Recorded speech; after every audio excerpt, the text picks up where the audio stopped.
Hello students, today we'll be continuing chapter number 4 of science for standard 7 student. The name of the chapter is heat, right?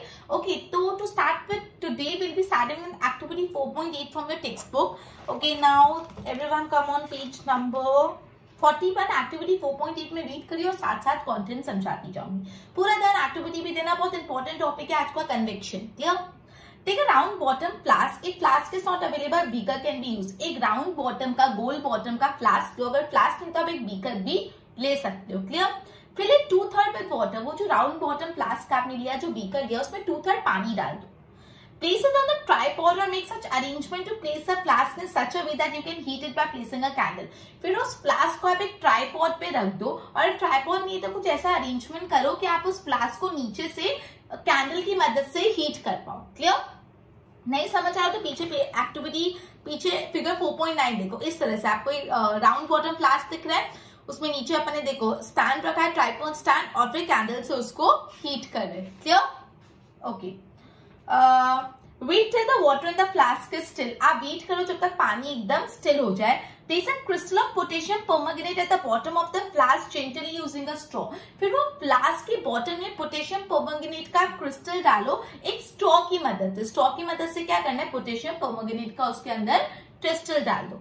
Now heat the water by placing the candle just below the crystal. अब जहाँ पे bottom of the flask में हमने potassium permanganate का crystal डाला, exactly वहां पे उसको एक्जेक्टली उसके ही नीचे आप कैंडल की मदद से उस फ्लास्क को हीट करो. Right your observation. ओके, वापस एक बार एक्टिविटी क्या करी पता दी. सबसे पहले अपन ने क्या किया, अपन ने राउंड बॉटम फ्लास्क किया. राउंड बॉटम फ्लास्क नहीं तो आप बीकर भी ले सकते हो, उसमें 2/3 पानी डाला और फिर उसको ट्राइपॉड स्टैंड पे रख दिया. तो ट्राइपॉड स्टैंड अवेलेबल नहीं हो तो कुछ ऐसा अरेंजमेंट करके उस फ्लास्क को रखो कि नीचे से आप उसको कैंडल के द्वारा हीट कर पाओ. क्लियर? अरेंजमेंट करने के बाद आप एक बार पानी को स्टेबल होने दो, फिर उसमें पोटेशियम परमैंगनेट का क्रिस्टल डालो स्ट्रॉ की मदद से. स्ट्रॉ की मदद से पोटेशियम परमैंगनेट का क्रिस्टल एकदम फ्लास्क के बॉटम में डाल दो. फिर जहां पे आपने एक्जेक्टली पोटेशियम परमैंगनेट का क्रिस्टल डाला है, वहां पे ही उसके नीचे कैंडल के द्वारा आप उस राउंड बॉटम फ्लास्क में जो पानी है उसको हीट करो. फिर ऑब्जर्व करो. ठीक है? सो अब क्या क्या होता है, I am explaining you, please ध्यान देना.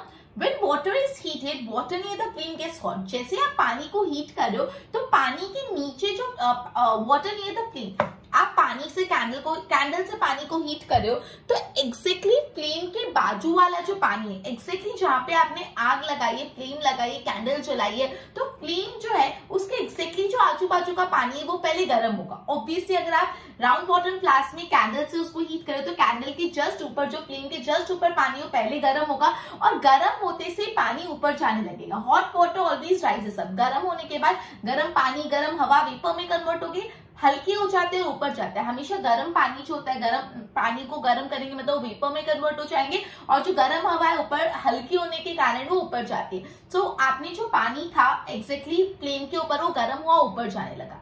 अब क्या हुआ, cold water from side move downwards towards the source of heat.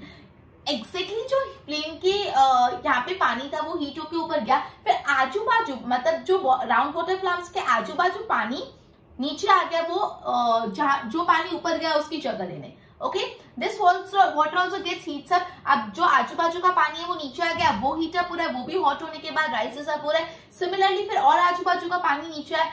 ये पूरा प्रोसेस कंटिन्यू होगा जब तक पूरा का पूरा पानी हीट हो जाएगा. ये मोड ऑफ जो हीट ट्रांसफर है उसको हम कन्वेक्शन बोलते हैं. जो अभी अपन ने मोड ऑफ हीट ट्रांसफर पढ़ा उसको अपन क्या बोलते हैं, कन्वेक्शन. वापस समझा रही हूँ, बहुत इंपॉर्टेंट है. अपन क्या एक्टिविटी किया, अपन एक एक्टिविटी में फ्लास्क में पानी डाला, नीचे उसको ट्राइपॉड स्टैंड पे रखा, कैंडल नीचे रखे और आपको हीट करना उसमें पोटेशियम परमैंगनेट डाल के.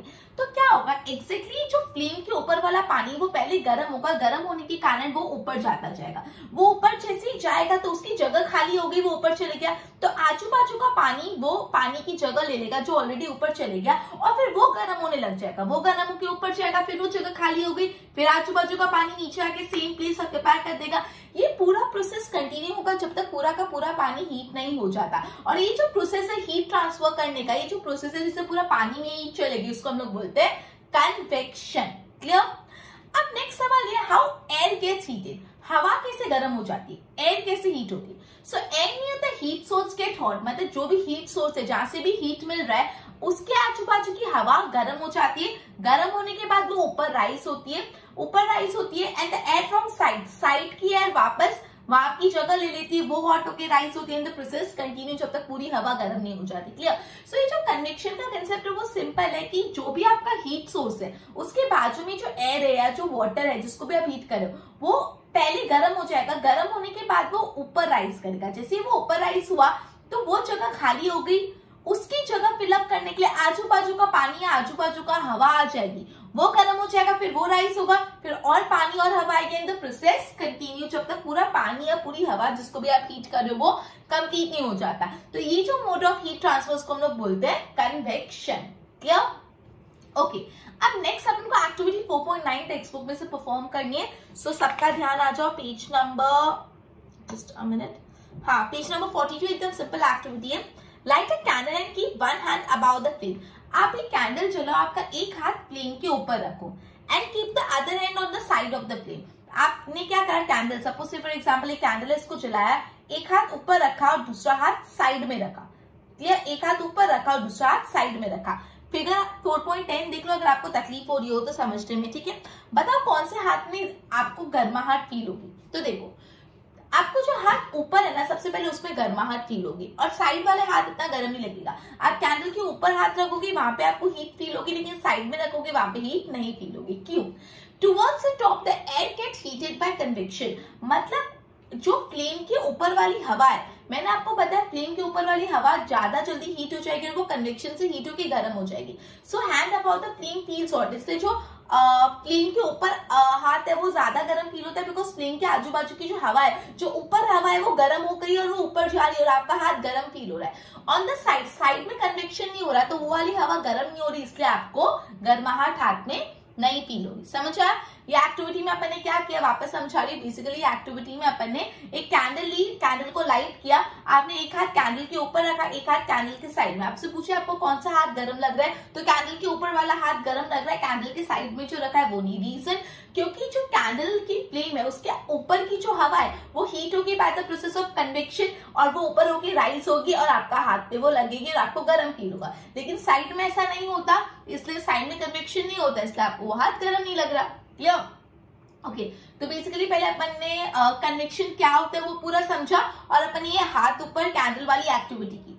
अब एक इंटरेस्टिंग फेनोमेनन जो है सी ब्रीज और लैंड ब्रीज, जो एक चैप्टर का बहुत इंपॉर्टेंट कंसेप्ट है, साथ ही साथ आपको रेगुलर में भी बहुत यूजफुल है, आपको ये चीज आनी चाहिए, एवरी टाइम ये यूज होगा, सी ब्रीज लैंड ब्रीज। सो बहुत ही ज्यादा ध्यान देना, it's very simple if and if you pay attention, और अगर अटेंशन नहीं दिया तो इट वुड बी ऑलवेज कि मुझे तो ये आता ही नहीं।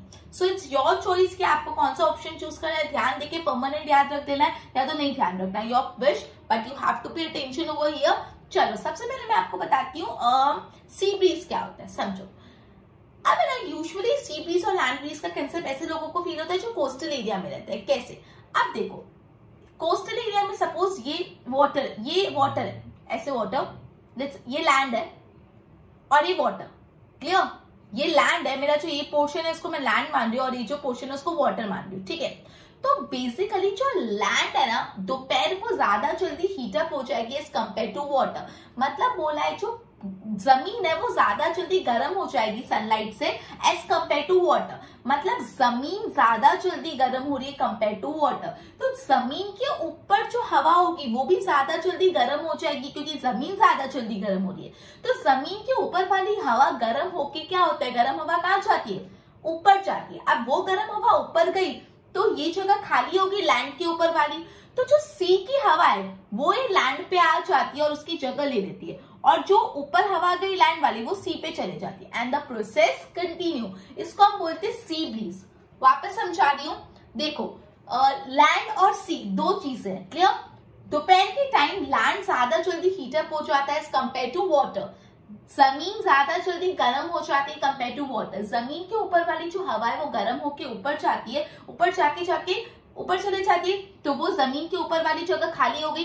तो जो वाटर की हवा है, वाटर के ऊपर सी के ऊपर जो हवा है वो आ जाती है और वो जगह ले लेती है लैंड पे आके, और फिर वो हीटअप होके ऊपर जाती है, और जो वो ऊपर जाते हैं तो वापस सी पे चले जाते हैं और ये प्रोसेस कंटिन्यू हो रहा है। मतलब गर्म हवा लैंड से राइज होके सी पे जा रही है, सी की हवा लैंड पे आ रही है, गर्म हो रही है, राइज हो रही है, सी पे जा रही है एंड द प्रोसेस कंटिन्यू। इसको बोलते हैं अपन सी ब्रीज, जो बहुत इंपॉर्टेंट है। लैंड ब्रीज भी है, पहले तो सी ब्रीज एक बार क्लियर कर लेते हैं। Okay, so basically अपन ने what we have did is first of all we started with an activity in which we took a round bottom flask and put 2/3 of water in a round bottom flask and kept the round bottom flask on a tripod stand, and after that we started heating it with the help of a candle, right? Okay, so and then we put some few crystals of potassium permanganate at the bottom of the flask with the help of straw, and then we started heating the round bottom flask with the help of candle, right? So when we heat the water just above the flames get hot, and after getting hot it rises up, and the water from side takes its place and it also gets hot and rises up, and this entire process continues till entire water gets heats up, and this process is called convection. Then we study how the air get heated. So air which is near the heat source get hot and it rises up. The air from surrounding comes to the heat source, it's also heat and rises up, and the process continues. Okay, then we have performed one more activity in which we have took a candle, burn the candle and kept one hand over the top of the candle and kept the other hand on the side of the candle, flame of the candle. Now you need to tell which of your hand feels hot.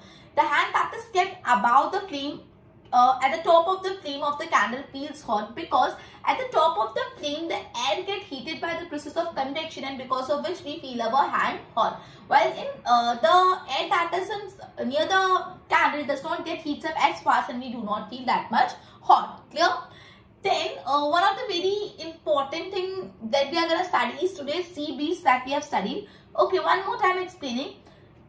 Okay, people usually observe that people that live in coastal area usually observe this spatial phenomenon. So there is land and there is sea, right? The air that is above the land gets heats up faster during the daytime as compared to sea.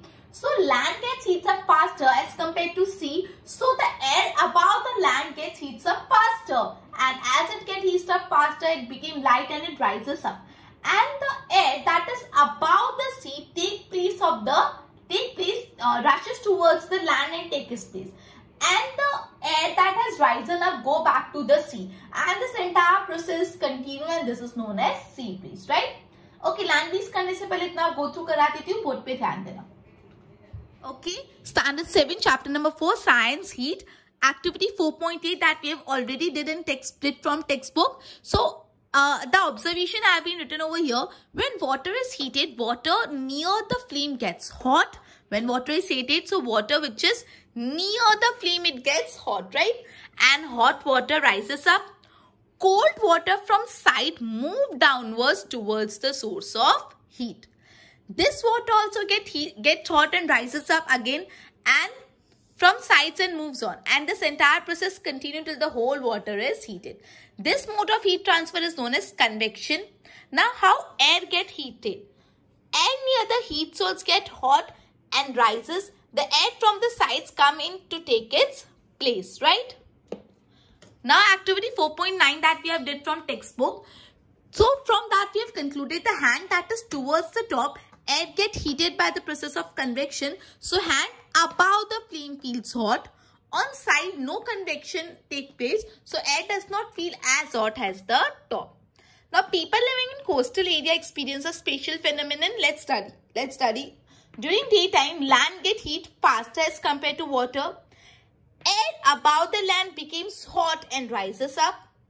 Cooler air from the sea rushes towards the land, and warm air from the land goes towards the sea. So, this is the process of sea breeze. एक बार इसके noting कर लो. Okay, properly notes banao, use different color pens, highlight the content that you think is important, highlight point that you think is important, and just pay attention while preparing notes. Clear? Okay, एक बार मैं इसको रब कर रही हूँ, मैं तुमको एक बार थोड़ा डायग्राम के फॉर्म में ये सी ब्रीज समझाती हूँ, so it would be quite easier for you to understand, right? Let's see.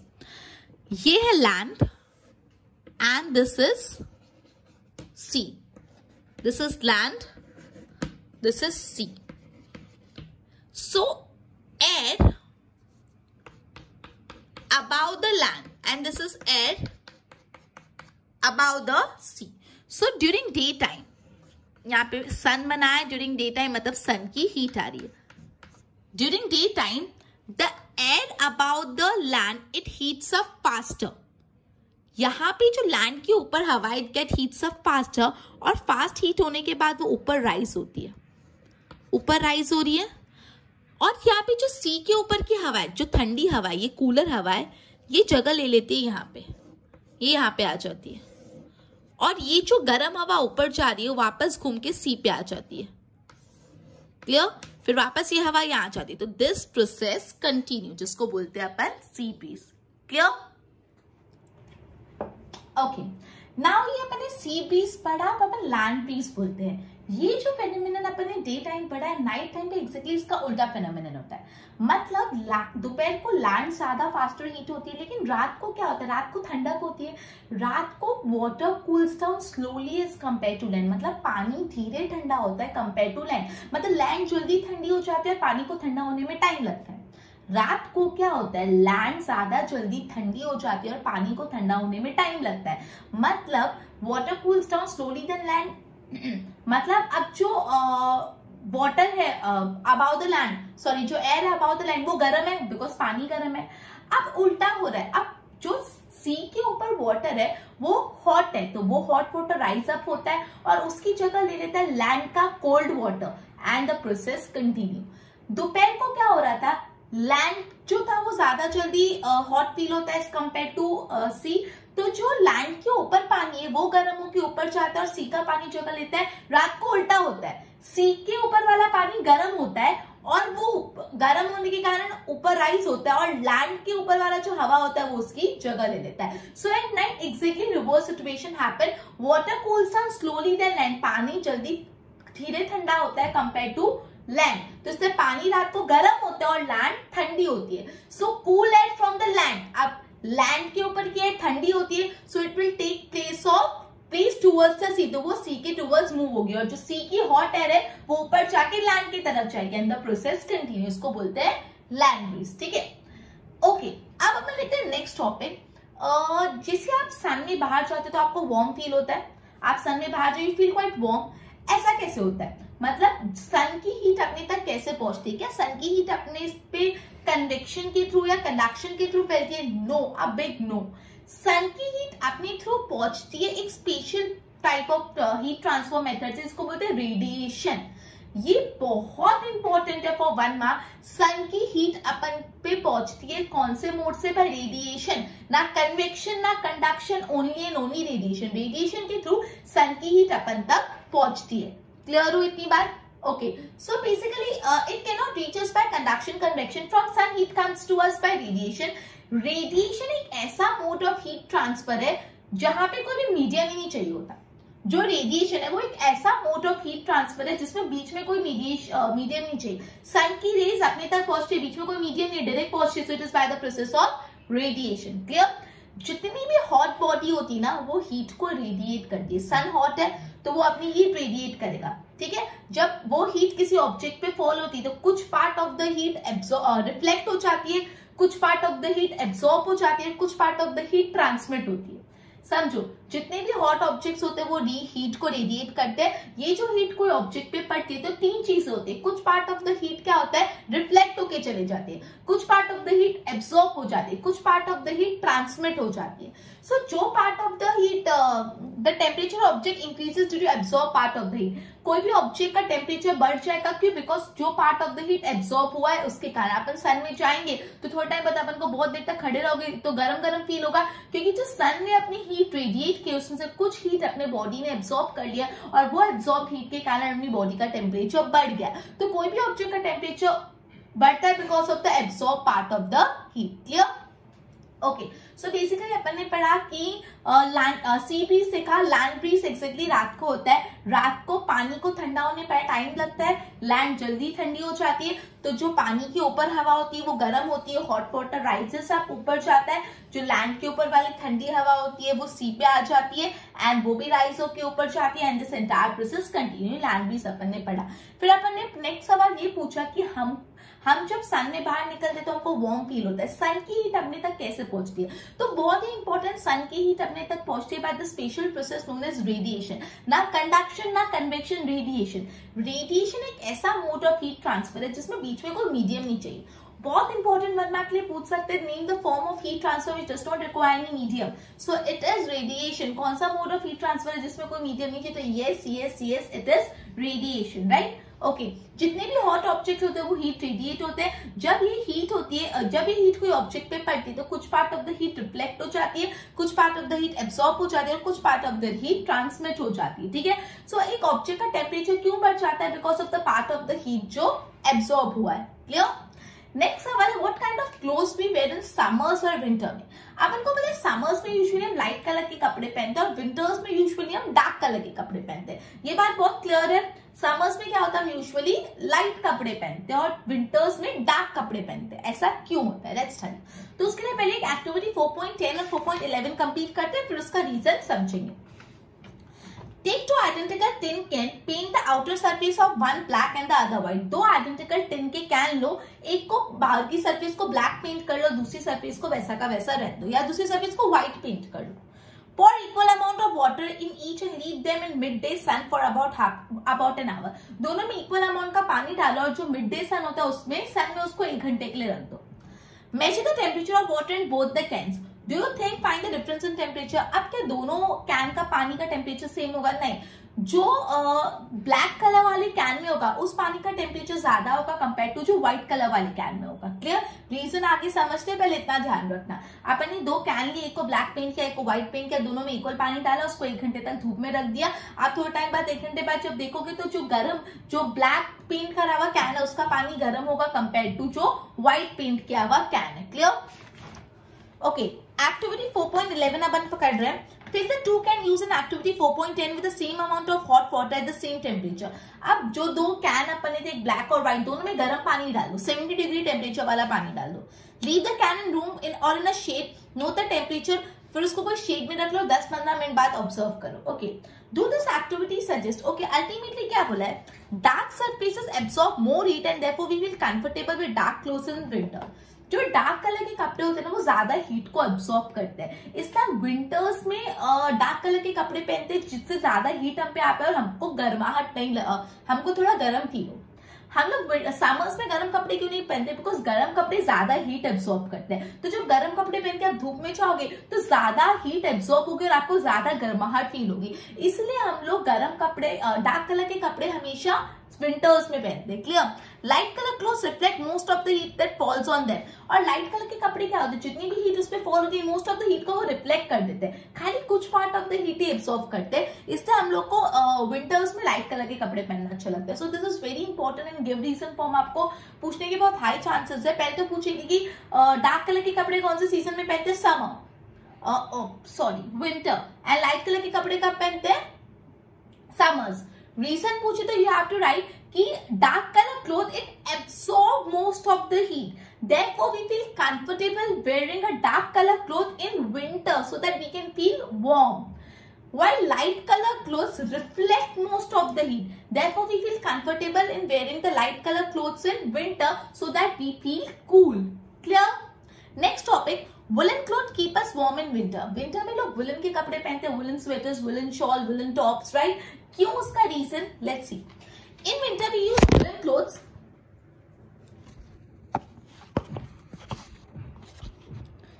Sorry for the inconvenience. We will be resuming. Okay. In winter we use woolen cloth. Wool is a poor conductor of heat, and moreover, air is trapped in between woolen fiber. मतलब जो wool ना poor conductor of heat है, वो heat को transmit नहीं करता, poor conductor of heat है. दूसरी बात, moreover there is air is trapped between the wool fiber. जो wool का fiber है उसमें air trap हो जाती है. अब woolen कपड़े पहने air जो आती है wool के fiber में trap हो जाती है. This air prevent the flow of heat from our body to the cold surrounding. इससे क्या होता है, अपनी बॉडी की जो गर्माहट है वो बाहर नहीं जाती, तो अपनी बॉडी की जो हॉटनेस है अपन को अंदर फील होती है और अपन को सही लगता है. विंटर्स में अपन को ठंडक चाहिए होती है, हम वुलन कपड़े पहनते हैं बिकॉज वुलन कपड़े हीट के पुअर कंडक्टर है, अपनी बॉडी की जो हीट है वो बाहर नहीं जाने देते, क्योंकि वुलन के अंदर जो एयर अपन को आई वो ट्रैप हो जाती है और अपन को गर्म एयर अंदर ही देते हैं, हमको गर्म ही फील होता है, इसलिए अपन वुलन क्लोथ्स पहनते हैं winters. Okay, Okay, so basically we have studied about the land breeze right now. Land breeze is a phenomenon which is exactly opposite to sea breeze. What happened during the night time? The land get cooled faster as compared to sea. So the air above the sea is hotter rises up, and then the air above the land rushes to take place above the air, and it also rises up when the process continues. Okay, then the next question is when we come out in sun we feel warm. How does the heat of the sun reaches us? It reaches us by the process known as radiation. It does not reaches us by conduction or convection. It reaches us by the process of radiation. Right? Do not forget this. And radiation is a form of the heat transfer in which we do not require any medium. Clear? Now, all the objects that are hot, they radiate heat. Some part of the heat that falls on an object, the heat that fall on an object, some part of the heat is absorbed, some part is reflected, and some part is transmitted. The temperature of an object increases because of the part of the heat that is absorbed. Clear? Then the next our topic is what kind of clothes do we wear in summers and winter? In summers we wear light color clothes, and winter we wear dark color clothes. Reason? Because dark color clothes absorb most of the heat. So in winter we feel warm. Therefore we feel we wear dark color clothes, while light color clothes reflect most of the heat. So in summer we feel comfortable wearing a light color clothes so that we do not feel warm. Okay, we do not feel warm, we feel cool, right? Okay, then we have studied why do we wear woolen clothes in winters? Because woolen is a poor conductor of heat, and moreover the air is trapped in the woolen material, and so heat of our body does not goes out and we feel warm. Clear? तो ये अपन ने करा, मैं इसको बहुत से अच्छे से go through कराती हूँ, पूरा टेंशन बोर्ड पे देना. Okay? At night, exactly reverse happen. What happened? Water cools down slowly, then land.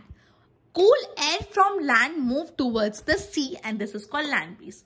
When we come out in the sun, we feel warm. How heat of the sun reaches us? It cannot reach us by conduction or convection. From sun, heat comes to us by the process of radiation. Very important. Sun की heat अपने तक पहुँचती है by the process of radiation. Transfer of heat from sun does not require any medium. All the hot body radiates heat, right? Next, just a minute. When this heat falls on an object, some part of it is reflected, some part of it is absorbed, and some part of it is transmitted. So the temperature of object increases due to the absorbed part of the heat. Sorry. Now what kind of clothes do we wear in summer? In summer we wear light color clothes. In winter we wear dark color clothes. And we have already discussed the reason. Okay. एक बार इसके noting कर लो properly. Okay मैं एक बार इसको रब कर रही हूँ और लैंड ब्रीज को डायग्राम वाया समझा रही हूँ, जैसे सी ब्रीज समझाया था. क्लियर? ये लैंड, ये सी, ये यहाँ पे मून बनाया मैंने बिकॉज यहाँ पे नाइट टाइम है. क्लियर? तो यहाँ की जो एयर है और यहाँ की एयर है, तो रात को क्या होता है, लैंड ज्यादा जल्दी ठंडा हो जाता है कंपेयर टू सी. तो ये जो सी के ऊपर की एयर है वो हॉट है और यहाँ की एयर थोड़ी कूल है. अब hot air rises up, hot air rise up होके यहाँ पे आती है और यहाँ की जो कूल एयर है वो यहाँ पे जाती है. And the process continues. तो इसको बोलते हैं अपन land breeze. Clear? Okay, so with this we have completed our chapter number 4 of heat, in which we have studied about the temperature thermometers, we have studied about laboratory thermometer, we have studied about clinical thermometer, and we have studied about 3 mode of heat transfer: conduction, convection and radiation. Okay, next session में next topic next chapter उठाएंगे. Till then, goodbye.